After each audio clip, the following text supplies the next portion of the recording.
حمید ایک رئیس کاروباری تھا. اس کے خاندان میں اس کی بیگم رضیہ اور لاڈلی ہنا تھی. ابو یہ دیکھیے. ارے واہ بیٹا، تم نے اتنی اچھی تصویر بنائی. یہ آپ ہے، یہ امی اور یہ میں، اور یہ ہمارا گھر. لیکن ہمارا گھر تو سفید ہے، تم نے نیلا کیوں رنگا ہے؟ وہ ابو ہمیں نیلا رنگ بہت پسند ہے، اس لیے ہم نے گھر کو نیلا رنگ دیا. اگر ہماری بیٹی کو نیلا رنگ پسند ہے تو ہم کل ہی ہمارے گھر کو نیلا رنگوائیں گے. آپ بھی کہاں بچی کی باتوں میں آ رہے ہیں. بیگم صاحبہ، اگر ہماری گڑیا کو نیلا رنگ پسند ہے تو یہ ہماری ذمہ داری ہے کہ ہم گھر کو نیلا رنگوا دیں، اور ہم آج ہی کسی اچھے رنگ ساز کو بلوائیں گے. بھلا آپ دونوں کے آگے میری کوئی اختیار ہے؟ جیسی آپ کی مرضی، آپ گھر کو نیلا رنگے یا پیلا. رضیہ کو یہ صرف بچی کی ضد لگ رہی تھی، لیکن حمید کے لیے اس کی بیٹی کی ہر ضد ضروری تھی. حمید نے پورے گھر کو نیلا رنگوا دیا. اب کیسا ہے؟ جیسا مجھے پسند ہے ویسا. یہ ہوئی نا بات. ابو ہم کئی روز سے گھومنے نہیں گئے. میرے سارے دوست اپنے والدین کے ساتھ سیر پر گئے ہیں. آپ کی یہ خواہش بھی ہم جلدی پوری کر دیں گے. ہم تینوں کل ہی کہیں سیر کرنے جائیں گے. امی تیاری کیجیے، کل ہم جا رہے ہیں. کہاں؟ سیر پہ. رضیہ بچی کا بڑا دل ہے سیر پہ جانے کا، اسی لیے کل ہی چلتے ہیں. ٹھیک ہے. اگلی صبح ہی حمید کا خاندان اپنی کار میں نکل گیا. وہ لوگ ایک تفریحی پارک میں پہنچے جہاں ہنا خوب کھیلی. صبح سے شام تک تینوں مزے کر رہے تھے، اور پھر شام کو تینوں کار میں بیٹھ گئے. رات کے اندھیرے میں حمید ہائی وے پر کار چلا رہا تھا کہ یکایک ایک ٹرک نے ان کی کار میں ٹکر مار دی، اور اس حادثے میں حمید نے موقع پر ہی دم توڑ دیا اور ہنا اور رضیہ زخمی ہو گئی. اگلی صبح جب انہیں ہوش آیا، حمید کہاں ہے؟ وہ نہیں رہے. اور میری بیٹی ہنا؟ اسے بس کچھ کھروچیں آئی ہیں، وہ باہر ہے.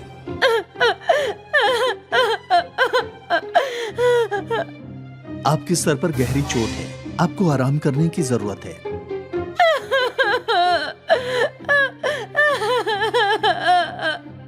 اب رضیہ اور ہنا کا اس دنیا میں کوئی نہیں تھا.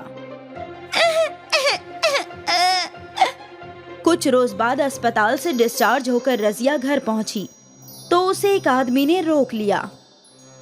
آپ کون ہیں اور ہمیں ہمارے گھر میں جانے سے کیوں روک رہے ہو؟ محترمہ، یہ پراپرٹی بینک نے سیل کر دی ہے. حمید قریشی نے بینک سے لون لیا تھا، وہ لوٹانے سے قبل ان کا انتقال ہو گیا. اب اس پراپرٹی اور حمید جی کے سارے کاروبار پر بینک کا حق ہے. اب رضیہ اور ہنا کے پاس سر چھپانے کے لیے بھی گھر نہیں تھا. رضیہ روتے روتے چل رہی تھی. وہ دونوں ایک پارک کے پاس پہنچی اور رضیہ بینچ پر بیٹھ گئی. کیا ہوا امی؟ ان انکل نے ہمیں ہمارے گھر کے اندر داخل کیوں نہیں ہونے دیا؟ اب وہ گھر بھی ہمارا نہیں رہا ہے نا. لیکن کیوں؟ اب یہ سب تو تیرے ابا کو ہی علم ہوگا. تو اب ہم کہاں رہیں گے؟ معلوم نہیں. رضیہ رو رہی تھی. اس کے رونے کی آواز ایک خاتون کے کانوں میں پڑی. وہ رخسانہ تھی، رضیہ کی سہیلی. رخسانہ رضیہ کے پاس آئی. رضیہ، تو ایسے رو کیوں رہی ہے؟ رخسانہ. رضیہ نے رو رو کر رخسانہ کو اپنی درد بھری داستاں سنائی. اے میرے مالک، مجھے لگا تھا اوپر والے نے صرف مجھے ہی غم دیے ہیں، لیکن تیرا غم تو مجھ سے بھی زیادہ ہے. میرا شوہر مجھے چھوڑ کر کسی اور کے پاس چلا گیا، لیکن تیرے پاس تو ایک بیٹی ہے نا. اب سمجھ نہیں آ رہا ہے کہ کیا کروں، کہاں رہوں گی. رضیہ، تو میرے ساتھ رہ سکتی ہے. شکریہ، تیرا بہت بہت شکریہ رخسانہ. میں تیرے برے وقت میں کام آئی، یہی کافی ہے. میں یہی پاس کے ایک جھونپڑے میں رہتی ہوں اور یہاں اس پارک کے باہر کباب فروخت کرتی ہوں. چل میرے ساتھ. رخسانہ رضیہ اور ہنا کو اپنے گھر لے گئی. بس یہی ایک کمرہ ہے اس گھر میں. اچھا ہے. رخسانہ نے دونوں کو کھانا پیش کیا. और दोनों माँ बेटी ने पेट भर के नोश फरमाया और उसी झोपड़ी में सो गए। अगली सुबह रुखसाना जल्दी उठकर कबाब बनाने की तैयारी करने लगी। मुझे भी उठा देती, तुम गहरी नींद में सो रही थी, सोचा तुम्हें तकलीफ क्यों दूं। तुमने मेरी खातिर इतना कुछ किया है, कम से कम मैं तुम्हारी मदद तो कर ही सकती हूँ ना। और फिर रजिया भी रुखसाना के साथ कबाब बनाने लगी। तुम तो बहुत अच्छा कबाब बनाती हो। हिना के अब्बू भी यही कहते थे, मेरे कबाब उनके मन पसंद थे। रजिया, तुम्हें इस दर्द को भुलाना ही होगा। हिना के अब्बू हमेशा तुम्हारे साथ रहेंगे। हाँ। कबाब तैयार हो जाने के बाद रुखसाना उन्हें फरोख्त करने पार्क में जाया करती थी। आंटी, एक कबाब पाव देना। ये लो बेटा, 20 रुपए। उस लड़के ने वो कबाब पाव खा लिया। आंटी, एक और दो ना। उसने दूसरा कबाब भी खा लिया। एक और। कितने लजीज है ये कबाब पाव। लड़के की बात सुनकर रुखसाना ने भी एक कबाब चखा। हकीकत में रजिया कबाब बहुत अच्छे बनाती है। आज कम वक्त में रुखसाना ने सारे कबाब फरोख्त कर दिए। अरे रजिया, देख सारे कबाब खत्म हो गए। तेरे हाथ में तो जादू है। लोग एक के बाद एक कबाब खाए ही जा रहे थे। पहली बार मेरे सारे कबाब फरोख्त हो गए। अच्छा है, कल से हम और ज्यादा बनाएंगे। हाँ, यकीनन। अगली सुबह रजिया ने ज्यादा कबाब बनाए और आज भी सारे कबाब धड़ाधड़ फरोख्त हो गए। जो भी कबाब खा रहा था सब तारीफ ही कर रहे थे। ये सिलसिला अगले कई रोज तक चलता रहा। फिर एक रोज रुखसाना की तबीयत खराब हो गई। उसे बहुत तेज बुखार था। रुखसाना, आज तुम आराम करो। तो ये कबाब कौन फरोख्त करेगा? मैं। हिना, तुम खाला का ख्याल रखना। ठीक है अम्मी। लेकिन तुम ये कैसे करोगी? जैसे तुम रोज करती हो। फिक्र ना करो, मैं सब कर लूंगी। रजिया कबाब पाव लेकर पार्क के बाहर बैठ गई। एक एक करके कई खरीदार ने कबाब पाव खरीदे। फिर एक शख्स रजिया के पास आ गया। आपा, ये कबाब आप कहाँ से खरीदती हैं? हम खरीदते नहीं हैं, मैं खुद इन्हें बनाती हूँ।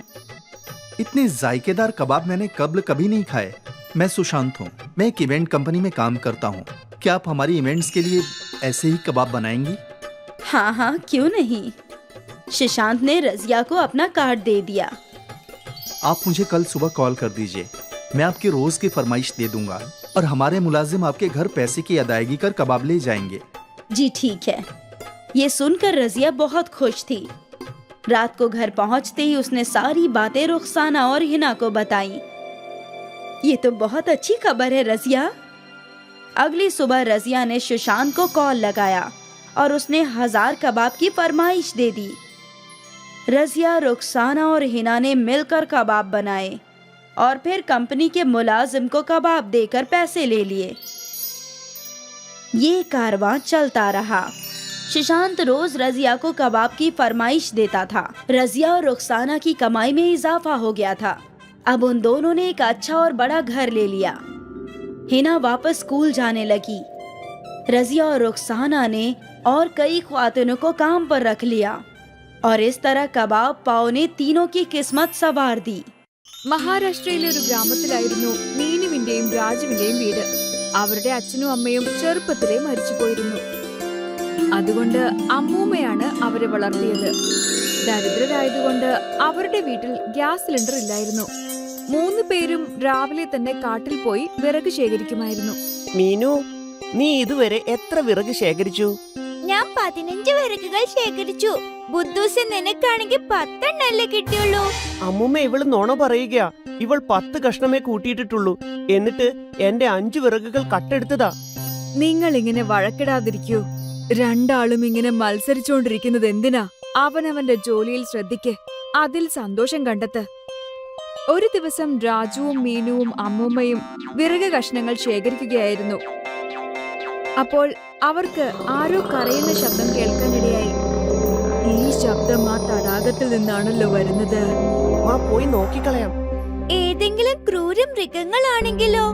മോളെ, കരയുന്നവരെ നമ്മൾ സഹായിക്കുകയാണ് വേണ്ടത്. ഒന്നുമില്ലെങ്കിലും നമുക്ക് അവിടെ വരെ ഒന്ന് പോയി നോക്കുകയെങ്കിലും ചെയ്യാം. ആരാ കരയിൽ നിന്ന് നോക്കാലോ. 3 പേരും തടാകക്കരയിലേക്കെത്തി. മരത്തിനു പുറകിൽ മറിഞ്ഞിരുന്ന് അവർ നോക്കി നിന്നു. ഒരു രാക്ഷസൻ തടാകക്കരയിൽ കിടക്കുന്നതും കരയുന്നതും അവർ കണ്ടു. ഓ, ഇതേതോ ഭീകരനായ രാക്ഷസനാണെന്ന് തോന്നുന്നു. നമുക്ക് അവന്റെ അടുത്തേക്ക് പോകണോ? ആദ്യം ഞാൻ പോയി നോക്കിയിട്ട് വരാം. നിങ്ങൾ ഇവിടെ തന്നെ നിന്നാൽ മതി. അമ്മുമ്മ രാക്ഷസന്റെ അടുത്തേക്ക് പോയി. അപ്പോ അവർ കണ്ടത് രാക്ഷസന്റെ ദേഹമാസകലം പരിക്കേറ്റി കിടക്കുന്നതാണ്. രാക്ഷസന് കല്ലേറേറ്റതുപോലെയായിരുന്നു കിടന്നിരുന്നത്. നീ ആരാണ്? എന്താ നീ ഇവിടെ ചെയ്യുന്നത്? അമ്മേ, ഞാൻ സമുദ്രത്തിലെ ഒരു ദ്വീപിൽ നിന്നാണ് വരുന്നത്. അങ്ങനെയെങ്കിൽ നീ ഇവിടെ എങ്ങനെ എത്തി? ഞാൻ മാംസം കഴിക്കാറില്ല. അതുകൊണ്ട് എന്റെ വർഗത്തിലുള്ളവർ അവരുടെ കൂട്ടത്തിൽ നിന്ന് എന്നെ പുറത്താക്കി. ഞാൻ മഹാരാഷ്ട്രയിലെത്തിയപ്പോൾ ആളുകൾ എന്റെ മുഖവും രൂപവും ഒക്കെ കണ്ട് പേടിച്ചു. അവരാണ് എന്നെ കല്ലെറിഞ്ഞത്. ഞാൻ ഓടി ഓടി ഇവിടെ വരെ എത്തി. രാജു, മീനു, മരത്തിന്റെ പുറകിൽ നിന്നും പുറത്തേക്ക് വാ. ഇത് ദുഷ്ടനായ രാക്ഷസനല്ല. രാജുവും മീനുവും അമ്മൂമ്മയും ചേർന്ന് രാക്ഷസന്റെ മുറിവുകൾ കഴുകി. കഴിക്കാനായി ഫലങ്ങൾ കൊടുത്തു. ഈ ഫലങ്ങൾ ഞങ്ങൾ ഈ കാട്ടിൽ നിന്ന് തന്നെ പറിച്ചതാ. നീ നോക്കുകയാണെങ്കിൽ നിനക്കും ഇവിടുന്ന് മാങ്ങയും ഞാവൽപ്പഴങ്ങളും അമൃതും ഒക്കെ കിട്ടും. പിന്നീട് രാമുവും അമ്മൂമ്മയും മീനുവും എപ്പോഴെല്ലാം കാട്ടിൽ പോകുന്നുണ്ടോ അപ്പോഴെല്ലാം രാക്ഷസനെ കാണാറുണ്ടായിരുന്നു. പക്ഷേ ഒരു ദിവസം ഒരു പോലീസുകാരൻ അവരെ 3 പേരെയും തടഞ്ഞു. ഞാൻ പറയുന്നത് കേൾക്കൂ. നാളെ മുതൽ കാട്ടിൽ പോകരുത്. സർക്കാർ കാട്ടിൽ ചെന്നുള്ള മരം വെട്ടൽ നിരോധിച്ചിരിക്കുകയാണ്. താങ്കൾ തെറ്റിദ്ധരിച്ചിരിക്കുകയാണ് സർ. ഞങ്ങള് മരം വെട്ടുകാരൊന്നുമല്ല. വെറുതെ നിലത്ത് കിടക്കുന്ന വിറക് കഷണങ്ങൾ ശേഖരിക്കുകയേ ഉള്ളൂ. ദേ അമ്മൂമ്മേ, ഞങ്ങളെ പൊട്ടന്മാരാക്കരുത്. ഒരു പ്രാവശ്യം ഞാൻ കേറണ്ടെന്ന് പറഞ്ഞാ കേറണ്ട. അങ്ങനെ അവരുടെ കാട്ടിലേക്കുള്ള യാത്ര തടയപ്പെട്ടു. വിറക് കിട്ടാനില്ലാത്തത് കാരണം രാജുവിന്റെയും മീനയുടെയും വീട്ടിൽ പലപ്പോഴും അടുപ്പ് പുകയാതെയായി. പഴങ്ങളും കിട്ടാതെയായി. അമ്മൂമ്മ പരിചയക്കാരുടെ കടയിൽ നിന്നും അവർക്ക് വേണ്ട സാധനങ്ങൾ കടം വാങ്ങി തുടങ്ങി. അങ്ങനെ അത് വീട്ടിലേക്ക് കൊണ്ടുവന്നു. ഇതാ മക്കളെ, ഇത് ബിസ്ക്കറ്റാ. ഉപ്പുള്ളതാണ്, എങ്കിലും കഴിച്ചോളൂ. എനിക്കറിയില്ല ഇനി എന്ന് നമ്മുടെ വീട്ടിൽ അടുപ്പ് പുകയുമെന്ന്. കുറച്ചു ദിവസങ്ങൾക്ക് ശേഷം അമ്മുമ്മ കടയിൽ സാധനങ്ങൾ വാങ്ങാൻ ചെന്നു. കടക്കാരൻ അപ്പോൾ കടം കൊടുക്കാൻ വിസമ്മതിച്ചു. ഇതിനു മുന്നേ വാങ്ങിയ സാധനങ്ങളുടെ പണമൊന്നും തരാതെ പിന്നെയും സാധനങ്ങൾ വാങ്ങാൻ വന്നിരിക്കുന്നു. കടം മേടിക്കുന്നതിനൊക്കെ ഒരു പരിധിയില്ല എന്റെ അമ്മൂമ്മേ. ഒരു കാര്യം ചെയ്യ്, കുട്ടികളെയും കൂട്ടി മുംബൈക്ക് പൊക്കോ. എന്തെങ്കിലുമൊക്കെ ജോലി കിട്ടാതിരിക്കില്ല. മുത്തശ്ശി വീട്ടിലേക്കെത്തി എല്ലാ കാര്യങ്ങളും രാജുവിനോടും മീനുവിനോടും പറഞ്ഞു. എന്താ മക്കളെ, നമുക്ക് മുംബൈക്ക് പോയാലോ? ആ മുമ്മേ, നമുക്ക് പോവാം. മുംബൈ കാണാനെന്ന് ഓർക്കുമ്പോ എക്സൈറ്റഡാ ഞാൻ. പക്ഷെ അമ്മൂമ്മേ, നമുക്ക് അങ്ങോട്ട് പോകാനായിട്ട് ധാരാളം പണം വേണ്ടേ? നിങ്ങളുടെ മുത്തശ്ശന്റെ ഓർമ്മയാണ് ഈ താലി. ഈ താലി എന്നും എന്റെ കൂടെ ഉണ്ടാകണമെന്നായിരുന്നു ആഗ്രഹം. എങ്കിലും ഇത് പണയം വെച്ചോ വിറ്റോ എങ്ങനെയെങ്കിലും കുറച്ച് കാശുണ്ടാക്കാം. രാജുവും മീനുവും മുത്തശ്ശിയും മുംബൈക്ക് പോയി. എന്നാൽ അവർക്ക് അവിടെ എന്ത് കച്ചവടം ചെയ്യണമെന്നൊന്നും അറിയില്ലായിരുന്നു. അമ്മൂമ്മ, മുംബൈയിൽ വടാപ്പാവിന്റെ കച്ചവടം വളരെ പ്രശസ്തമാണ്. നമുക്ക് വടാപ്പാവിന്റെ കച്ചവടം തുടങ്ങിയാലോ? പിന്നെ വടാപ്പാവ് എല്ലായിടത്തും ഉണ്ടാവും. വെറുതെ അത് ചെയ്തിട്ട് ഒരു കാര്യമില്ല. എന്നാ നമുക്ക് സമൂസയും ബ്രെഡ് പക്കോട ഉണ്ടാക്കാം. വേണ്ട, ചൗമീനും ദോശയും മതി. ചൗമീൻ ഉണ്ടാക്കാൻ കാരണം ഈ പരിസരത്തെങ്ങും ചൗമീന്റെ കടയെങ്ങും കാണുന്നില്ല. എന്നാൽ അപ്പോൾ കാട്ടിൽ രാക്ഷസന് വേവലാതിയായി.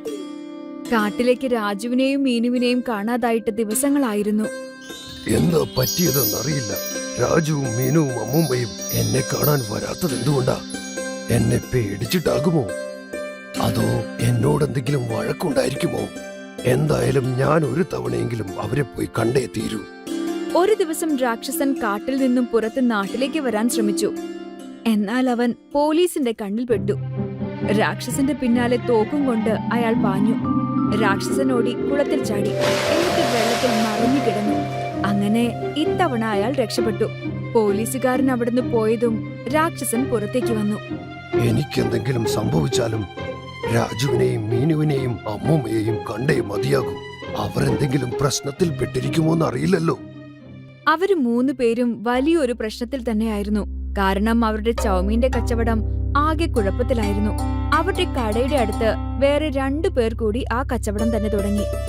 രാജു, നീ നാട്ടിലേക്ക് പോയിക്കോ. എന്നിട്ട് ജമീന്ദാറിന്റെ കൃഷിയിടത്തിൽ എന്തെങ്കിലും ജോലി ചെയ്യാൻ നോക്ക്. ഇവിടെ മുംബൈയിൽ നമ്മുടെ 3 ആളുടെയും ചെലവിനുള്ളത് കിട്ടുന്നേയില്ല. എന്തായാലും ഞങ്ങൾക്ക് 2 ആൾക്കുള്ള വക എങ്ങനെയെങ്കിലും ഉണ്ടാക്കാം. രാജു നാട്ടിലേക്ക് തിരിച്ചെത്തി. രാക്ഷസൻ മാമയെ കണ്ടിട്ടിപ്പോ കുറെ നാളായിട്ടുണ്ടല്ലോ. എന്തായാലും അദ്ദേഹത്തെ കണ്ട് ഞങ്ങളുടെ സങ്കടങ്ങൾ പറയുക തന്നെ വേണം. ഒരു ദിവസം രാത്രിയിൽ മരങ്ങൾക്കിടയിൽ അവൻ ഒളിച്ചിരുന്നു. കാട്ടിലേക്കുള്ള ചെക്ക് പോസ്റ്റിനടുത്ത് അവിടുത്തെ പോലീസുകാർ ഉറങ്ങുന്നത് നോക്കി കാത്തിരുന്നു. അങ്ങനെ അവർ ഉറങ്ങാൻ കയറിയപ്പോ അവൻ പതിയെ കാട്ടിലേക്ക് നടന്നു. രാക്ഷസൻ ഒരു മരത്തിന്റെ മുകളിൽ ഒളിച്ചിരിക്കുകയായിരുന്നു. അങ്ങനെ രാക്ഷസൻ രാജുവിനെ കണ്ടതും മരത്തിൽ നിന്നും താഴേക്ക് ചാടി. നിങ്ങൾ എന്നെ പേടിപ്പിച്ചു കളഞ്ഞല്ലോ അമ്മാവ. പിന്നെ പറ, എന്തൊക്കെയുണ്ട് വിശേഷങ്ങൾ? ഇവിടെ വല്ലാത്ത കഷ്ടപ്പാടാണ് മോനെ.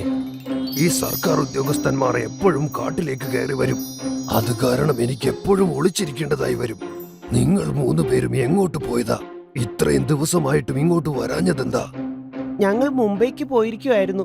മുത്തശ്ശിയും മീനും ഇപ്പോഴും അവിടെ തന്നെയാണ്. എന്നാൽ അവിടെ കച്ചവടം ഒന്നും നന്നായി നടക്കുന്നില്ല. അതുകൊണ്ടാ ഞാൻ ഇങ്ങോട്ട് പോന്നത്. എന്ത് കച്ചവടമാ നിങ്ങൾ അവിടെ തുടങ്ങിയത്? ചൗമീന്റെ കച്ചവടമാ തുടങ്ങിയത്. ചൗമീനോ? അതെനിക്ക് വളരെ ഇഷ്ടമാണ്. പിന്നെ എനിക്ക് ബ്രെഡ് പക്കോടയും ഇഷ്ടമാണ്. എന്റെ അമ്മ ചെറുപ്പത്തിൽ എനിക്ക് പക്കോട ചൗമീൻ ഉണ്ടാക്കി തരുമായിരുന്നു. പക്കോട ചൗമീനോ? ആ, ചൗമീൻ ഉണ്ടാക്കി പാത്രത്തിൽ വെച്ചിട്ട് ശരിയാക്കി എടുക്കണം. അപ്പോഴത് പക്കോട ചൗമീനായി മാറിയിരിക്കും. എങ്കിൽ മുത്തശ്ശിയോട് പക്കോട ചൗമീൻ ഉണ്ടാക്കാൻ പറയാം. ശരിയാണ് പറഞ്ഞത്. സാധാരണ ചൗമീൻ എല്ലാവരും ഉണ്ടാക്കുന്ന ഒന്നാണല്ലോ. പക്ഷെ നിങ്ങൾ പക്കോട ചൗമീൻ ഉണ്ടാക്കിയാൽ വേറെ ആരും അത് ഉണ്ടാക്കുകയില്ല. ആളുകളെല്ലാം നിങ്ങളുടെ കടയിലേക്ക് വരികയും ചെയ്യും. രാക്ഷസൻ അമ്മാവ, ഇത്തവണ ഞാൻ മുംബൈയിലേക്ക് ഒറ്റയ്ക്കല്ല പോകുന്നത്. നിങ്ങളെയും കൊണ്ടുപോകും. ഇല്ല, എനിക്ക് ആളുകൾക്കിടയിൽ വരുന്നത് പേടിയാ. പേടിക്കണ്ടെന്നേ.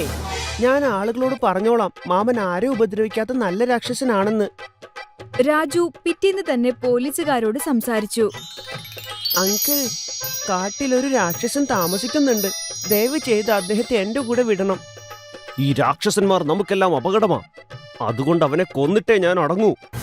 ഞാൻ പറയുന്നതൊന്ന് വിശ്വസിക്കൂ അങ്കിൾ. ഈ രാക്ഷസൻ മാംസം തിന്നുകയില്ല. അതു കാരണമാ അദ്ദേഹത്തെ ആ രാജ്യത്ത് നിന്ന് പുറത്താക്കിയത്. അങ്ങനെ അദ്ദേഹം എവിടെയും പോകാനില്ലാതെ നമ്മുടെ ഇടയിൽ വന്നപ്പോ നമ്മളാ അദ്ദേഹത്തെ കണ്ട് പേടിച്ചത്. എന്നിട്ട് കല്ലെറിഞ്ഞ് ഓടിക്കുകയും ചെയ്തു. അങ്ങനെയാണെങ്കിൽ ആ രാക്ഷസനോട് ചെയ്തത് അന്യായമാണ്. ശരി, നിനക്ക് ആ രാക്ഷസനെ കൊണ്ടുപോകാം. അങ്ങനെ രാജു ആ രാക്ഷസനെ കാട്ടിൽ നിന്നും പുറത്തെത്തിച്ചു. ഗ്രാമത്തിലുള്ളവരെല്ലാം രാജുവിനെ രാക്ഷസന്റെ കൂടെ കണ്ട് ആശ്ചര്യപ്പെട്ടു. രാജു രാക്ഷസനെയും കൂട്ടി മുംബൈക്ക് പോന്നു. അവൻ കച്ചവടം നടത്തുന്നതിനായി തട്ടുകടയിലേക്ക് രാക്ഷസനെയും കൂട്ടി. അങ്ങനെ ഒത്തിരി ആളുകൾ കടയിൽ വരാൻ തുടങ്ങി. അവിടെ അവർക്ക് രാക്ഷസനെ കാണുകയും ചെയ്യാം, പക്കോട ചൗമീൻ കഴിക്കുകയും ചെയ്യാം. അങ്ങനെ രാജുവിന്റെയും മീനുവിന്റെയും മുത്തശ്ശിയുടെയും സാമ്പത്തിക ഞെരുക്കം മാറിക്കിട്ടി. അവർ സന്തോഷമായി ജീവിക്കാൻ തുടങ്ങി. അവരന്ന് രാക്ഷസനെ സഹായിച്ചില്ലായിരുന്നുവെങ്കിൽ അവർക്കൊരിക്കലും ഇതുപോലെ ജീവിക്കാൻ സാധിക്കില്ലായിരുന്നു. നിങ്ങൾ കേട്ടിട്ടില്ലേ, നല്ലത് ചെയ്താൽ നിങ്ങൾക്ക് നല്ലത് തന്നെ തിരിച്ചു കിട്ടും. മുകുന്ദന് പനത്തോട്ടമുണ്ടായിരുന്നു. അവൻ സ്വന്തമായി പനമരത്തിൽ കയറി നൊങ്ക് പറിച്ചിടും. പിന്നീട് ആ നൊങ്കെല്ലാം എടുത്ത് വ്യാപാരിയുടെ കയ്യിൽ കൊണ്ടുപോയി കൊടുത്തിട്ട് അതിൻ്റെതായ കാശ് വാങ്ങിക്കും. ഇത് നോക്കൂ സാറേ, പനനൊങ്ക് ഇന്ന് നിങ്ങൾ കുറെ തരാൻ നോക്കൂ. മാർക്കറ്റില് പനനൊങ്കിന് നല്ല ഡിമാൻഡ് ഉണ്ട്. ശരി സാർ, നാളെ തൊട്ട് ഞാൻ കുറെ പനനൊങ്ക് കൊണ്ടുവരാൻ ശ്രമിക്കാം. ശരി. മുകുന്ദന്റെയും മയൂരിയുടെയും ഒരേ ഒരു മകളാണ് മീന.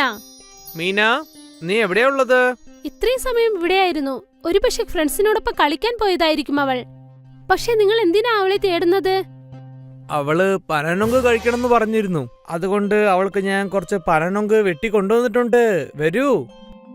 അപ്പോഴാണ് മീന, ഹായ് നൊങ്ക്, ഇതെനിക്ക് വളരെ ഇഷ്ടമാണ്. ഞാൻ ഇതെല്ലാം ഒറ്റയ്ക്ക് കഴിക്കും. ആ, നിനക്ക് വേണ്ടിയാണ് ഞാൻ കൊണ്ടുവന്നത്. മെല്ലച്ച കഴിച്ചോളൂ. മഴക്കാലമായിരുന്നു അത്. എന്നാലും മുകുന്ദൻ പനമരത്തിൽ കയറി നൊങ്ക് പറിച്ചിടുമായിരുന്നു. അപ്പോൾ എന്തു സംഭവിച്ചെന്നാൽ 2 ദിവസം മഴ നിൽക്കാതെ പെയ്തു. ദൈവമേ, എത്രയും പെട്ടെന്ന് ഈ മഴ നിന്നേ പറ്റുള്ളൂ. നിങ്ങൾ മരത്തിൽ കയറുമ്പോൾ ശ്രദ്ധിച്ചു കയറണേ. മരത്തിലൊക്കെ മഴ കാരണം പായൽ പിടിച്ചിട്ടുണ്ടാകും. ആ, ഞാൻ ശ്രദ്ധിച്ചെന്നെ മരത്തിൽ കയറുന്നത്. ഞാൻ എന്താ പുതിയതായിട്ടാണോ കയറാൻ പഠിക്കുന്നത്? നിങ്ങൾ വലിയ ബലശാലിയാണെന്ന് എനിക്കറിയാം, പക്ഷെ ശ്രദ്ധിച്ചു കേറിയാൽ മതി. ഓ ശരി എന്റെ ഓഫീസറേ, ഞാൻ പറഞ്ഞ് ശ്രദ്ധിച്ചോളാം. ദേ ഇപ്പൊ പോയി ഇപ്പൊ വരാം. ശരി. മുകുന്ദൻ പനമരത്തിൽ കേറി ഓരോരോ നൊങ്കായി പതുക്കെ പതുക്കെ പറിച്ചിട്ടു. കുറച്ചു സമയത്തിനകം ഇടിവെട്ടി. പിന്നെ പെട്ടെന്ന് മീൻ അവിടേക്ക് വന്നു. അച്ഛാ! മീനയുടെ ശബ്ദം കേട്ടതും മുകുന്ദന്റെ ശ്രദ്ധ തെറ്റിപ്പോയി. അതുകൊണ്ട് അദ്ദേഹം മരത്തിൽ നിന്നും താഴേക്ക് വഴുതി വീണു. ഓ അച്ഛാ! മീന നിലവിളിക്കുന്ന ശബ്ദം കേട്ട് ഗ്രാമത്തിൽ തൊട്ടരികിലുണ്ടായിരുന്ന കുറെ പേര് അവിടേക്ക് ഓടി വന്നു. കൊച്ചച്ചാ, അച്ഛൻ താഴെ വീണു. ഗ്രാമത്തിലെ ആളുകളൊക്കെ അത് നോക്കി നിന്നു. മുകുന്ദനെ ഓപ്പറേഷൻ തിയേറ്ററിൽ ചേർത്തു. ഇനി ഒരിക്കലും അദ്ദേഹത്തിന് സ്വന്തം കാലിൽ നിൽക്കാൻ പറ്റില്ല. ഇപ്പൊ എന്ത് ചെയ്യാനാ? ഇനി നമ്മുടെ കുടുംബം നമ്മൾ എങ്ങനെ നോക്കാനാ? നിങ്ങൾ ഒന്നുകൊണ്ട് വിഷമിക്കേണ്ട, എന്തെങ്കിലും ഒന്ന് തീർച്ചയായും നടക്കും. ദൈവം നമുക്ക് കഷ്ടം തന്നിട്ടുണ്ടെങ്കിൽ പുറത്തു വരാനുള്ള വഴിയും തീർച്ചയായും കാണും. പക്ഷെ എങ്ങനെ? ഇപ്പൊ ഞാൻ ഊനമായല്ലോ.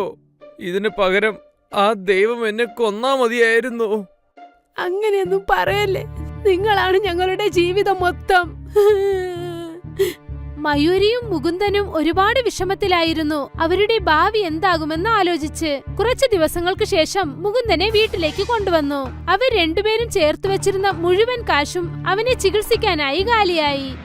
ഞാൻ എന്തെങ്കിലും ഒരു ജോലി തേടാം. നീ ജോലിക്ക് പോകാൻ പോവാണോ? നീ ജോലിക്ക് പോയാൽ പിന്നെ വീട്ടു ജോലി ഇതൊക്കെ എങ്ങനെ ചെയ്യും? ഞാൻ എന്തെങ്കിലുമൊക്കെ ചെയ്യാൻ ചേട്ടാ. തീർച്ചയായിട്ടും വേറെ എന്തെങ്കിലും വഴിയുണ്ടാവും.